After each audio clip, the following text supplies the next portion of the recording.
Welcome to the Rapid Change Matters podcast. My name is Howard Cooper, and for over 14 years now, I've been fascinated with helping people to create personal change quickly. But I still come across many who believe that lasting personal change has to take a long time, consisting of reliving traumas or deep psychological analysis, or simply that flawed notion that understanding why you have a problem will somehow make it go away. I'm on a mission to get people who work therapeutically with others to shift their thinking and realize that these beliefs are not written in stone. Rapid change can happen. So, to help you open up to what's possible, I'm interviewing top therapists and agents of change who are out there getting real results with real people really quickly.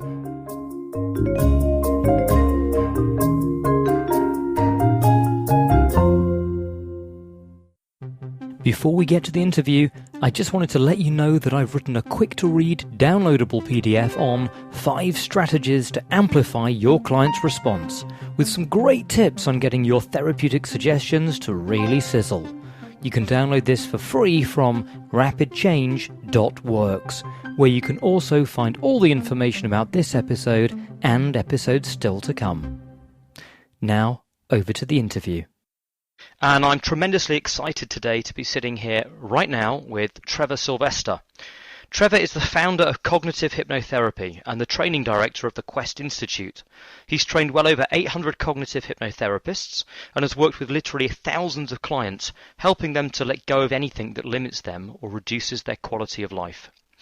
Amongst other things, he was the editor of the Hypnotherapy Journal of the National Council of Hypnotherapy for 9 years and received their Researcher of the Year award for his groundbreaking book, Word Weaving: The Science of Suggestion.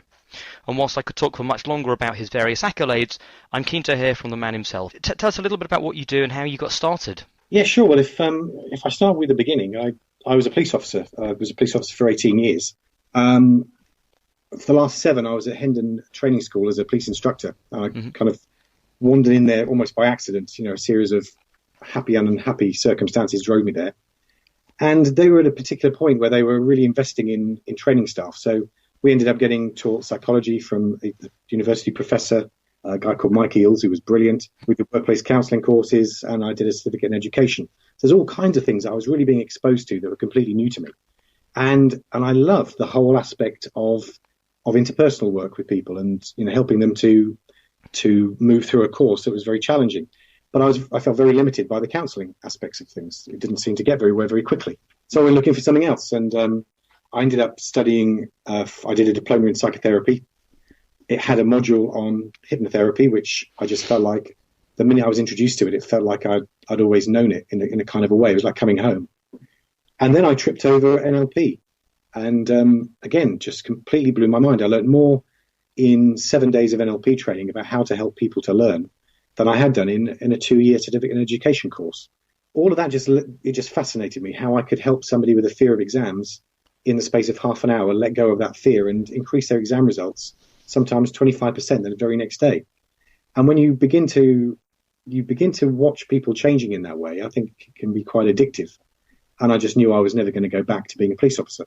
So I spent 3 years building up a nighttime or an evening practice outside of work, and then I jumped. I left the police, set up a practice, and then 2 years after that, my wife, Rebecca, she left the police as well, and we set up the Quest Institute to train people in the approach that I developed, and it kind of went from there. That was about 15, 16 years ago, and now I have a practice in Harley Street. I do 3 things really. I have a practice in Harley Street. I train people through the Quest Institute to become cognitive therapists, and I write books. So, you know, 3 things I love, and I just try to balance them out. Fantastic.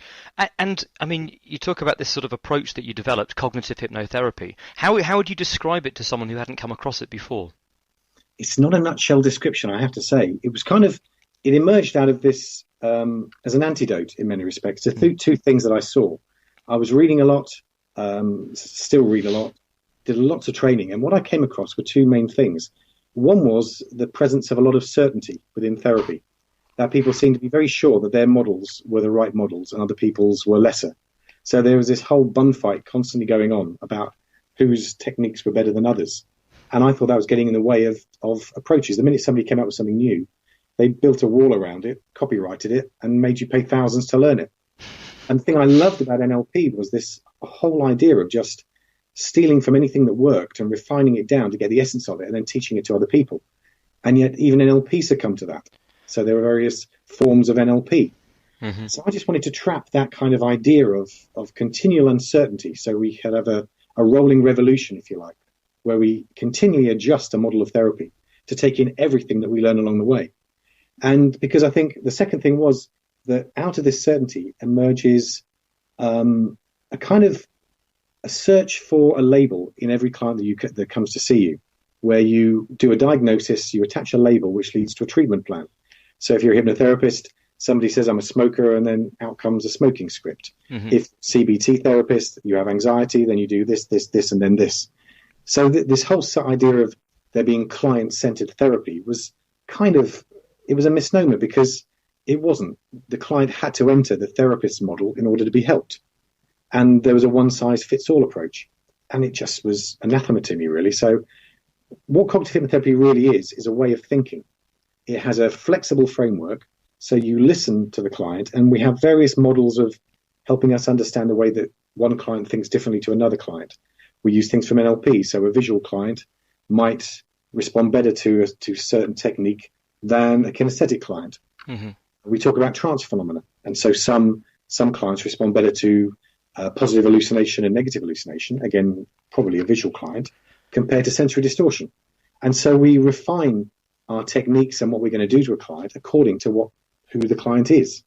So really it's just a framework that guides you towards whatever intervention would help from whatever other model of therapy there is. So it's not an approach itself. It's a way of thinking about a client that guides you to any technique that you've got in a systematic way. So that if a client, you begin with one technique and it doesn't work, then you understand why it doesn't work, and it means that you can jump to another technique, potentially from a completely different approach, even a contradictory approach. Mm-hmm. So there's a flow to it. It's a much more creative act. And certainly, I know from experience when I've read, the books that you've written on cognitive hypnotherapy, that it feels very much like a generative field, that it's growing and you're not afraid to pull in different bits flexibly, rather than going, this is the model, let's lock it down, let's throw away the key, that's it, nothing else must get in. And that's one of the things that I really like. And certainly when I've been interviewing people, certainly on these podcasts, one of the themes is that people seem to have almost an irreverence over their own thoughts and beliefs, enough that when something else comes along, they're willing to incorporate it and at least experiment and try it out. How else do you stay excited? Yeah. To be doing something. I've been doing this for 20 years, and I still look forward every single time to my client sessions, because there's something new. Every client is a puzzle box. What's their problem about? How am I going to use what they give me? And so it is a continual creative act, and I think it keeps you young in your thoughts, mm-hmm. and it keeps you focused on how can we get better at this, because we're not good enough yet by a long, long way. So how can we be cocky? I always say to my students, we can't be anything other than humble, because in 100 years' time, people are going to look back at what we consider to be cutting edge, and they're going to laugh at us, just mm-hmm. like we laugh at Freud, unless you're a psychoanalyst. Mm-hmm. We've got to be aware that we are just as good as we are at the moment, and tomorrow we could be much better, but we're not going to be if we take ourselves too seriously. Absolutely, and I think that's a really nice thing for people to embrace as an attitude and a way forwards. Going back to this idea of labels, because I know in the client work that I do, that I get people and they come in and they sit down and they've been to seen someone else or had a clinical assessment, and they come in and they tell me, they go, I have depression, or they say, I have generalized anxiety. How useful do you think labels are? Just because they give me a label doesn't mean I have to have a preconceived idea about it, but they might. So what's going to be useful is knowing what they feel about the label. Some people like labels. Some people are happier because they got a label, and part of the therapy is going to be about helping them to let go of being somebody without it. So they're a useful shortcut in some respects, but then they're only the lightest and most imprecise signpost, I think. Mm-hmm. Because nearly always, whatever somebody comes through the door with, whatever label they've given, it's not ultimately going to be about that. It's going to be about their relationship to themselves. Even something as banal as nail biting can all the way down the rabbit hole to I don't love myself. Sometimes it'll just be about the nail biting. Yep. But there are ways of distinguishing between the two. But if you just have nail biting as a heading, then you're trying to squash every possible person who has that one behavior into a therapeutic strategy. It's Yep. never going to work as effectively as meeting the individual and responding to them. I quite agree. So in your experience, what are the challenges with helping people rapidly? And obviously, one of my themes is to begin to get people to see that change can happen quicker than many people would believe it to be possible. I think there are challenges that work both ways. From the client's point of view, I think there is a certain need to honour their belief system about change. So while you can be really wildly enthusiastic about the possibility of changing them in a single session, if somebody's been dragging around a problem for the last 20 years, sometimes it can feel a bit dishonouring to them to suggest that it's so easy to get rid of, because then that turns into another problem of how stupid do they feel about that having happened. Mm-hmm. So you have to kind of balance that out. So when I'm listening to their belief systems around change, I'm looking to accommodate it, not necessarily live up to it. If somebody says, I'm deep and complex, it's going to take 15 years for us to do this, I'm not going to strap in for 15 years. I'm going to just begin to nudge them towards a slightly shorter time frame, perhaps. 14 years. Yeah, maybe 14. 14, yeah. That would still be stunningly quick, wouldn't it? Yeah. So, and I think we've been indoctrinated into this idea largely because of Freud that, it takes 15 years of digging with a spoon before we finally get to the deep stuff. I don't believe the problems are deep. I think they're all surface because the brain needs to find them quickly. The things that we bury deeply are the things that are irrelevant to us. Mm-hmm. If we don't have the time, our brains don't have the time to keep us alive, to go searching through a filing cabinet, the most relevant things to our survival are readily accessible in my experience. So often we just have to divert the clients away from the belief that it isn't for the thing to be able to pop up. Yep. So there are a number of social factors that go against rapid change. And also a thing that I learned out of my keenness was that sometimes you can scare a client by helping them to change too quickly. And I use this metaphor about how when I used to watch my wife cut bread, she would always cut every slice beautifully. And mine would be a complete mess, that they would be just crumbs everywhere. And I couldn't figure out, apart from being left-handed, so knives don't quite work as well, I couldn't figure out what I was doing wrong. Mm. And finally, it clicked that because I'm a bloke, strength was the factor. So the bread will cut at my speed. And with Rebecca, it was completely different. She cuts at the speed of the bread. So she recognizes the resistance and she slows it down. And I've realized clients are the same. You have to cut at the speed of the bread. The client can only change at the speed they're prepared and able to be able to do that. So I'm always about rapid change. I'm a brief therapist. And sometimes rapid change can be one session, and sometimes it might be a year and a half for some issues. But I'm always present in the session thinking, can it be today? Mm-hmm. Can it be today? Never kind of slide off into, this is going to be a long haul, because I might miss something. One of the things that I've often thought about when I've been working with people is I almost feel that there's, not that I necessarily like this phrase, but a battle of trances. Mm. If they're more congruent about their problem than I am congruent about the solution. Yes. I kind of get sucked into this kind of feeling of, you see, for me, I know any session I do, hypnosis is happening. I just need to make sure it's the right way round. Absolutely. You've got to, trance will always occur, and you have got to be the person who's in control of it. Yeah. Otherwise, as you say, you just get sucked into their whirlpool and you end up doing laps with them. Mm. The idea is you're meant to be on the bank, helping them to find the way out of it. You're not going to get anywhere by jumping in and just holding them up. And I think that's what some approaches do. And it's a challenge. It is a challenge. And one of the things that strikes me is that we often talk about, certainly within therapy, or of entering their model of the world. Mm. How do we totally join their model of the world without getting sucked into the same river as them? And, our brain chemistry is against us. I'm really interested in the role of mirror neurons mm-hmm. in therapy, and the suggestion that when somebody tells you their story in therapy, your brain is running a simulation of it, which is where our solutions emerge. And of course, I think that is the critical therapeutic error that therapists make, that they listen to somebody talking about, this happened to me and it's terrible. Your brain runs through their system, mm-hmm. That situation, and says, The way out of it is this. And so the therapist's solution becomes an insight. It's not an insight, it's an outsight. I think what we need to do is to inoculate ourselves against giving advice and think about what's the question I can ask that would help the client move in the direction that would gain them their own insight. It's a bit like Inception. Yep. Where you drop an idea into the client's mind, but it's for them to feel that it's theirs. That's the skill of it, not to sit there pontificating. So how do you do that? And how do you enable yourself not to get too sucked in terms of the content and be able to ask the questions that will let them find their own solution? That's a great question. And my best answer, I think, is the model of cognitive hypnotherapy is that we are always listening for categories of information.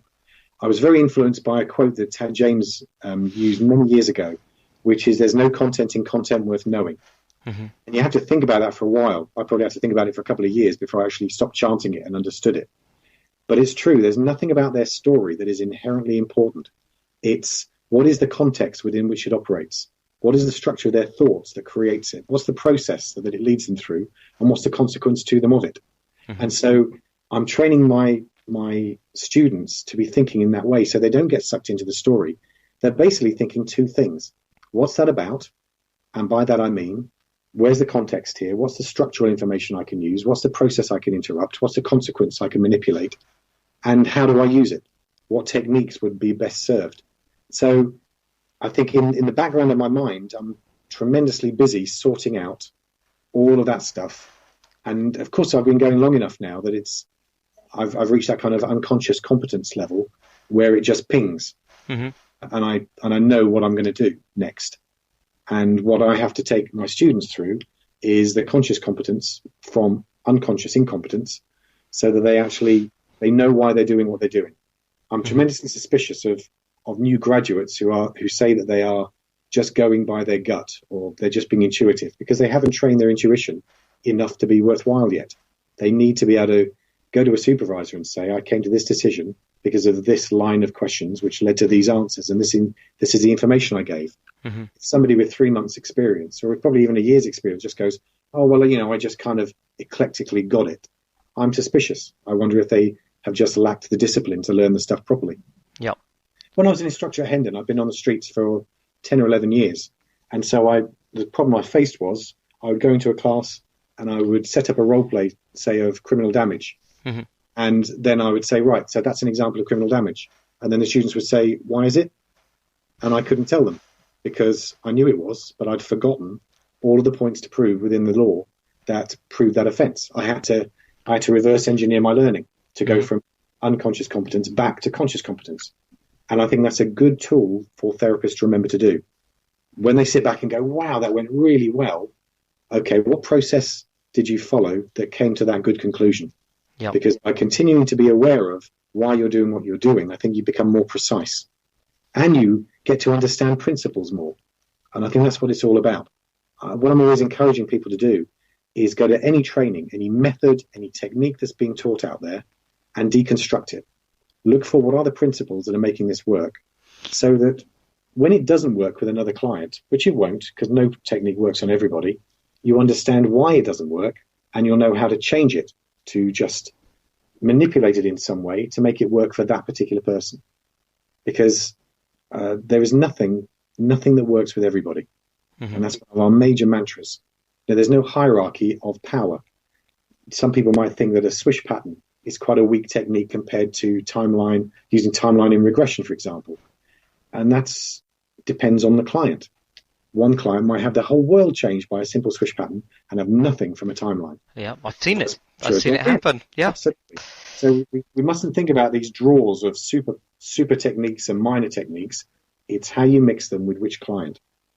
So I think that kind of nudges me towards exploring something else with you, which is I think people who engage in the process of brief solution therapy or looking for helping people and finding the way the structure, the context, the consequence, the process works, I think in many ways for people starting out can be more intimidating a way of working than just doing talking, counselling type stuff, because essentially you can't fail. If you're just chatting and it's just a conversation, the therapist doesn't have to sit there and go, oh, something didn't work, they didn't respond. There's It's nothing to just measure. absolutely. Mm. And I think there is, for many people, there may be some fear around, well, what would happen if I did something and it didn't work? How do I deal with that? Do I lose credibility as a therapist? Well, I mean, what then? If you're worried about whether you're going to lose credibility as a therapist, you should be getting therapy. It's unfair for people to be paying you for you to be guided by your limitations, I think. Yep. And also with solution focused therapy, again, it's one of those mistakes our brains make, where to go for just working on a solution and avoid any focus on the problem. Why do we have to make this choice? We continue to make the error that it's an either or universe. And again, with cognitive hypnotherapy, I wanted to get rid of that because it depends on the client. Some people, I think, can be very strongly past-based. They are constantly referring to their past as a reason for their present. To ignore that past doesn't honor their way of seeing the world, and is missing a fantastic reservoir of potential change material. Some people I'll only see it when I believe it. They're present-focused people. So you can do them the best work in the world in the therapy room, but until they see the change as they walk home or a subsequent moment in their future present, if you like, they're not going to believe it. And then some people are solution-focused. They're future-focused. And so they're constantly, the downside of it is they can be living a kind of Billy Liar experience where they don't actually live. They just continue to dream about what might be. So you need to put your emphasis on work there, because you could do any number of great things that changes their present or changes their past.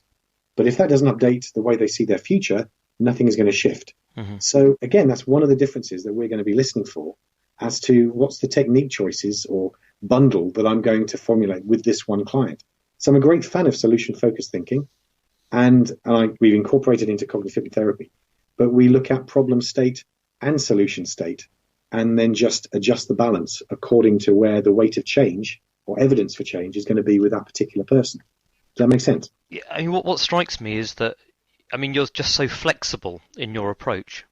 Well, if you let go of the idea you can fail, it allows you to be flexible, because if something doesn't work, that's just information. Mm-hmm. That whole NLP thing of there is no failure, only feedback. If you can tattoo that to the inside of your eyelids and actually live it, the world changes for you. It really does, because failure is usually only a fear of other people's opinion. So get some therapy. Reduce that as best you can, because if in therapy something doesn't work, you just go back to the same questions again. What's that about? Why didn't it work? How can I use why it didn't work to make something else work better? And you just keep on rehashing that until you find the thing that works, because you will. Something will work on everybody. You've just got to find the thing for that one person.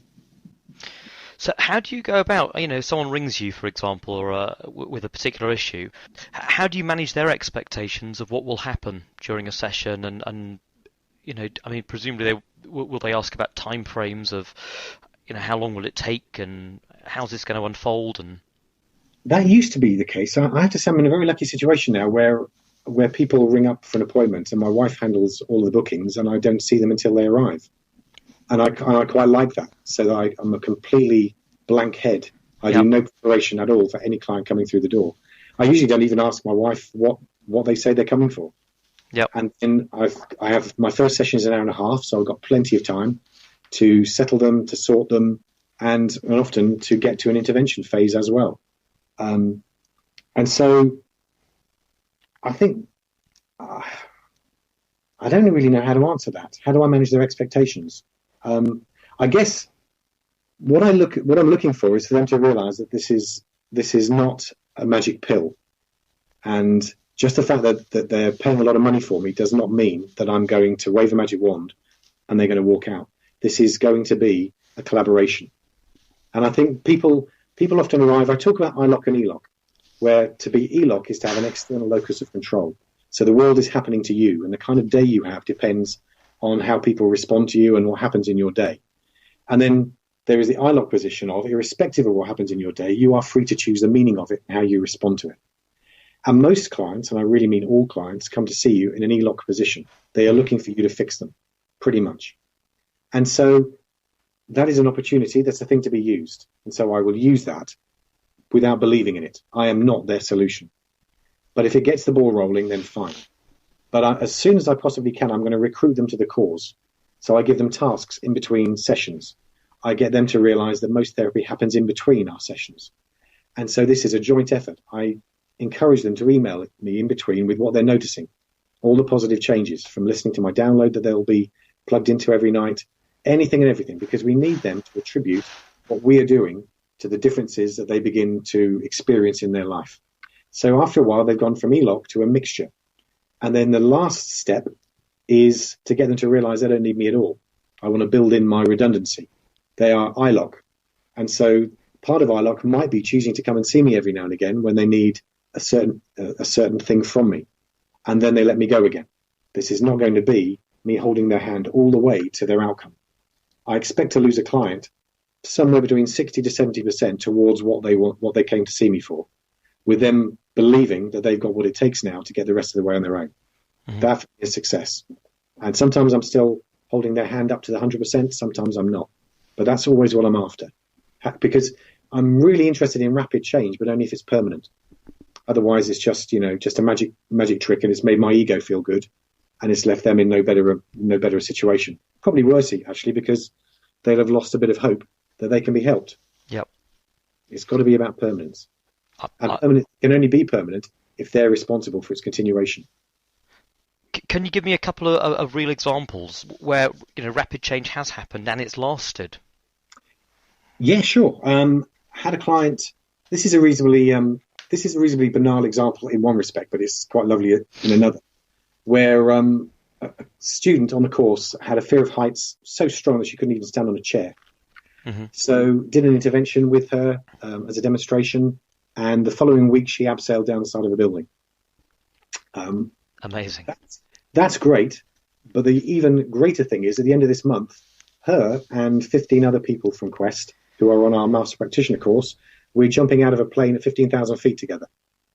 And that's been in the space of about 3 to 5 months since that original intervention. So that's pretty cool, I think. And absolutely amazing. Yeah, absolutely amazing. And I love hearing things like that. Yeah, me too. It's going to be wonderful to see her. And we're going to vox pop it. We'll film it before and after and all that kind of stuff. And yeah, it's a wonderful thing.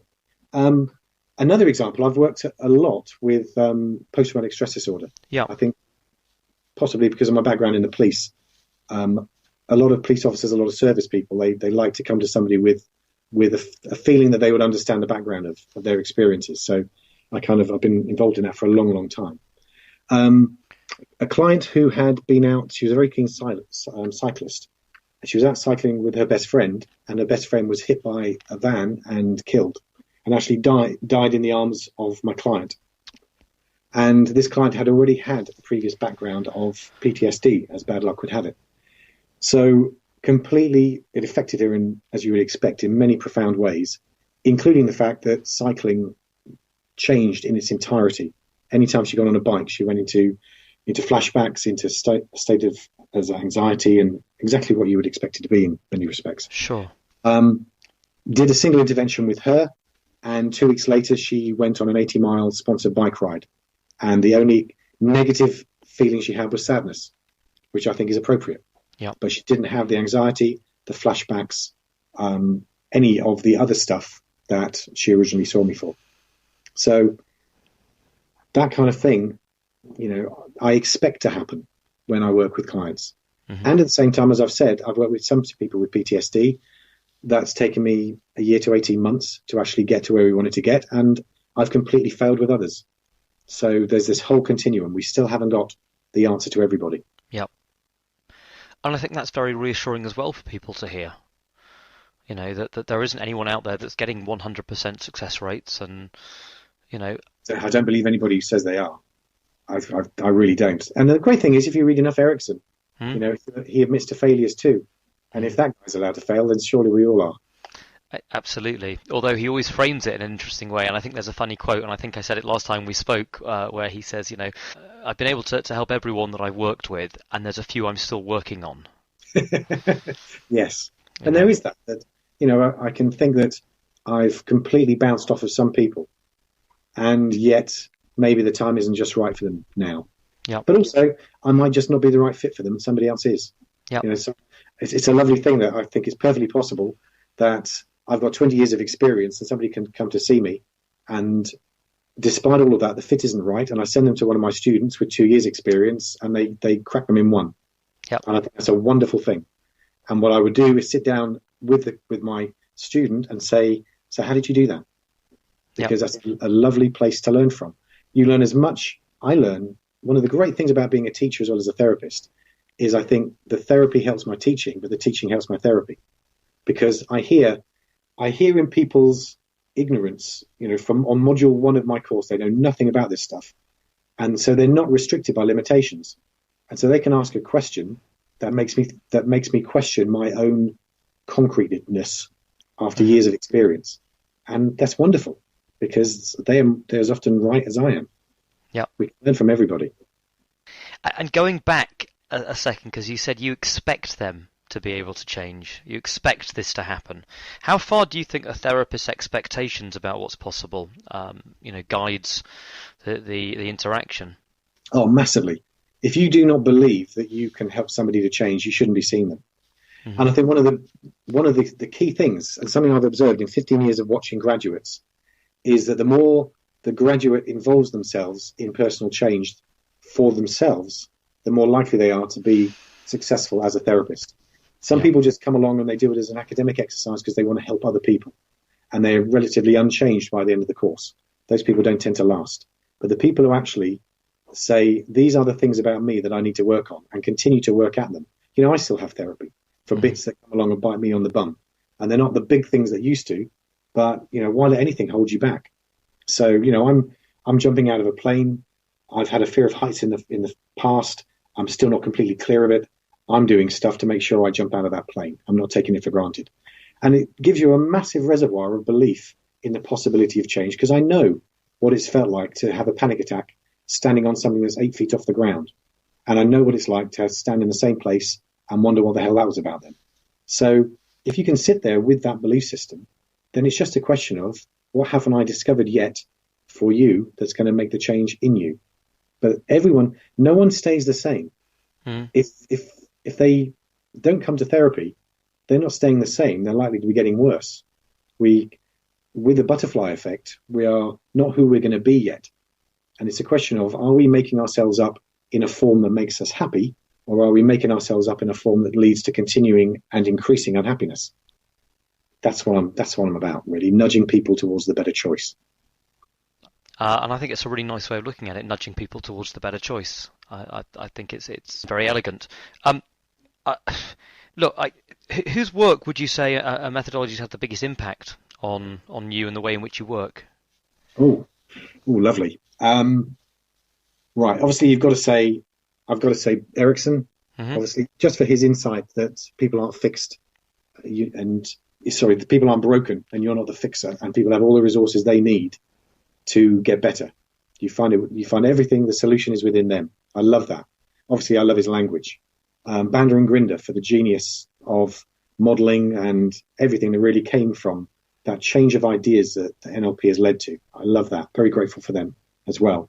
Stephen Walensky completely changed the way that I saw trance, that actually trance is present in everyday life. It's not a special state. And that actually when clients come to see you, when they tell you a problem, they're telling you their trance. And actually our job is to dehypnotize people from their problem trance. Mm-hmm. My life changed just from that one book, Trances People Live. It was brilliant. Funnily enough, also, Gil Boyne was one of the biggest influences, even though he ended up as a great friend of mine and hoped that one day I would grow out of NLP. He was a real direct authoritarian hypnotherapist who would put his hand behind the neck of somebody and shout sleep and pull them onto their shoulder, and he had a stage hypnosis background. And he believed people had to be told everything about how to get better. But I went along on his masterclass and I thought, well, if NLP is right, I should be able to model everything that's contrary to that belief system in his work. And I could. And I also had to accept that his direct authoritarian work was doing fantastic things in a short space of time. And that really was a moment when the penny dropped, that up until then it was Erickson good, anyone not Erickson bad. And I realized actually Gil Boyne and Erickson are at opposite ends of the continuum, both doing great work. So what's the synthesizing feature here? And for me, it's the client. Which system, which combination works best with whom? So I could go on and on about who's influenced me, but they're probably the big ones. Well, I mean, one of the things that I'm hoping that people will do is when they hear people like yourself talk about the influences, is that they'll go and they'll start reading more from these people and looking into more of these people, and having their own set of self-discovery. I do hope so. Read Monsters and Magical Sticks by Stephen Heller. I don't know if he ever knew any NLP people, but it seemed he was around the same point in time and seemed to be on a parallel line. And just beautiful in the way that he is so flexible and so light in his approach. I could give. I'm a book addict, really, so I could bore you senseless with book titles. Mm-hmm. And I'd also like to say that Tad James and David Shepherd, as my principal early NLP influences, they were the guys who actually taught me NLP, and they were massively influential in their skill, in their precision of NLP. There was nothing wishy-washy about whether you knew something or whether you didn't, and I think it gave me a fantastic grounding. I know when we last spoke, you were talking about some of the other work that you've been doing. Is it with Slim Pods? Oh yes. And what that means for people with diabetes. And I just wonder whether you'd be prepared to share some of those thoughts, because I think it makes for some interesting discussion around perhaps why organisations are often, and individuals, are so resistant to change. Well, yes, thank you. I work with a company called Thinking Slimmer, who do predominantly weight loss products, and those products are my word weaving downloads. Mm-hmm. So people listen to them at night. They only last for 10 minutes, and then actually we've recently taken them through a 6-month double-blind randomized study, which has shown, and I think this might even be the first time ever, it's been shown that they were successful. Hypnotic suggestion actually works, which is quite a nice place to get to, in a way.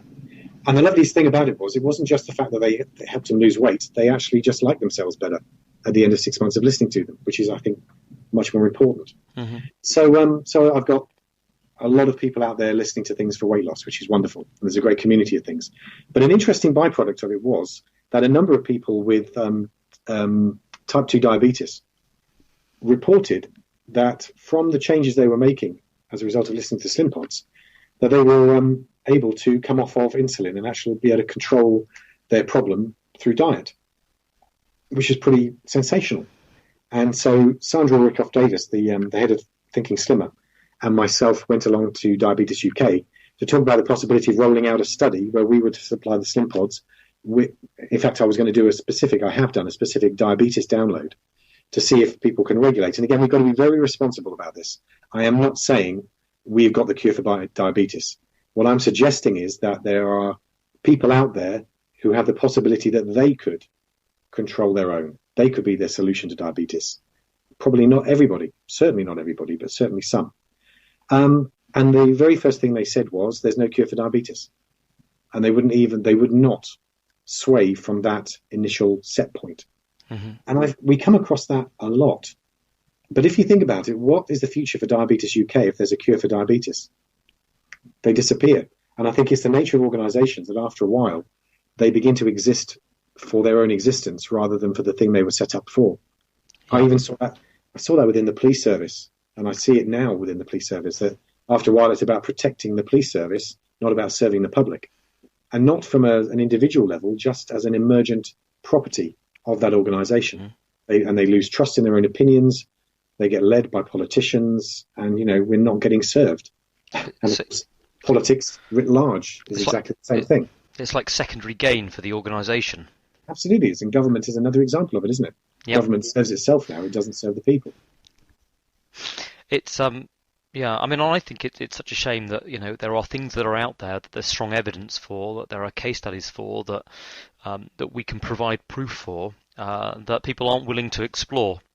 Yes, well, can I just say that we've just done a 2-year study in cognitive hypnotherapy on its efficacy, because what's the point of saying this is great and still falling through? CBT has its prominence because they put their therapy through the ringer. Mm-hmm. And from the result of studies, they could say it's 52% effective in these areas. And as a result, NICE accepted them, and they got £700 million of public funding. Hypnotherapy is nowhere close to that situation because there is no evidence that supports its usefulness. And in this evidence-based world, we continue to be a complementary approach. And we wanted to change that. So we began a study, it's going on 3 years ago now, we first began it, using instruments that the NHS use. Pencil studies or pencil measures that clients use to assess whether the therapy has worked. Mm-hmm. There's a wellness measure, and there is one for anxiety and one for depression. So we're using the very things that doctors are using in their surgeries.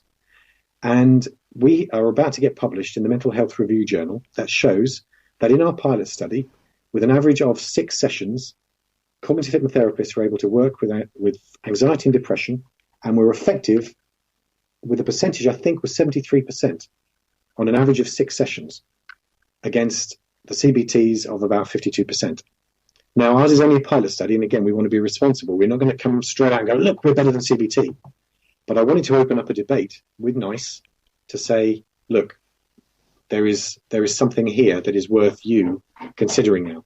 Mm-hmm. Because there's nothing inherently wrong with hypnotherapy that prevents it being taken seriously. It's just that everybody is defending their hypnotherapy. And of course, I'm going to say, well, of course, so am I, because now we've called it cognitive hypnotherapy and we're putting a fence around it. And we're inviting everybody in, but it needs to be something that has a framework, because if cognitive hypnotherapy is represented by everybody, then it means nothing. If everyone's doing their version of cognitive hypnotherapy, then it's nothing. Yep. So we do have to have certain bounds around what is it that you're doing, which has been a bit of a challenge, I have to say, because people love to say, oh, well, I do that, but I add this. But if they're adding this, they haven't understood cognitive hypnotherapy yet, because it's not a thing. It's a way of thinking about everything. You would get that. Well, I know personally, I hope that the research studies begin to nudge people in the right direction and nudge those who need nudging. Absolutely. In the right direction, because primarily, aren't we all in the business of making sure that the best help is available for people who need it? Yeah, absolutely right. Is there anything else that we haven't covered or that you think would be useful for people at home, listeners, to be able to hear? I think if I was to leave with anything, it's just this idea of therapy being a permanent revolution and to do anything you can do to avoid certainty. The minute you think, there's a lovely quote, I think it's Bill Hudson O'Hanlon, who says, whenever a diagnosis of a client comes to mind, I go away and lie down until it goes away again. And that's what I'd encourage people to do. One of my favourite sayings is by Paul Sappho about strong beliefs, but hold them weakly. Yeah. Let them go the minute the belief no longer serves you. Otherwise, you become concrete. And if you look at the history of therapy, there are more dogmas and churches out there than there are actually living, breathing, moving therapies. And so I made an appeal in my book on cognitive therapy for it to remain a constant revolution. That I want, if somebody comes to see me and says, this thing works and I can show that it works and it doesn't fit in our model, then we change our model. We don't ignore that particular thing. It's got to be, as Bruce Lee would say, we've got to be water. We've got to flow. We mustn't get stuck. Absolutely great. And also, as I said, all the recommendations and the books that you mentioned, we will put them up on the site as well. And even if Trevor doesn't say it himself, I absolutely thoroughly recommend all 3 of Trevor's cognitive hypnotherapy book. I think everyone should go out and buy them and read them and devour them, and really absolutely amazing. And Word Weaving it's just going through its 5th reprint, and we're just about to put it on Kindle in celebration. So it's fantastic. And the second one, Questions the Answer, that'll be Kindle by January as well. Absolutely great. So it'll be easy for people to get hold of it. So if people are listening to the podcast and are keen to hear more from you, where should they go? How should they get in touch? My website is probably best. If you're interested in training and the general background of CogHip, then probably thequestinstitute.co.uk. I do have a therapy page, trevorsilvester.com as well. They're probably the 2 best places. There's also a cognitive hypnotherapy website as well that you can go to also, which keeps you in touch with what's the latest stuff that's going on. And a Quest Institute Facebook page and Twitter as well. Cool. All that other social media nonsense. Fantastic. Well, we'll put all the links again under the information so people can get hold of you easily as well. And thank you again. on behalf of myself, on behalf of all the people tuning in, we really, really appreciate your time today and going through all that. It's been absolutely fascinating. Thank you. Yeah, it's fun. I hope you enjoyed this episode. And if you did, why not share it with anyone you think might be interested? And even head over to iTunes to give us a glowing review. You'll find more about what's coming up on our Facebook page, facebook.com/rapidchangeworks. And of course, you'll find all the links related to this episode, plus those free 5 steps to getting your suggestions to sizzle over at rapidchange.works.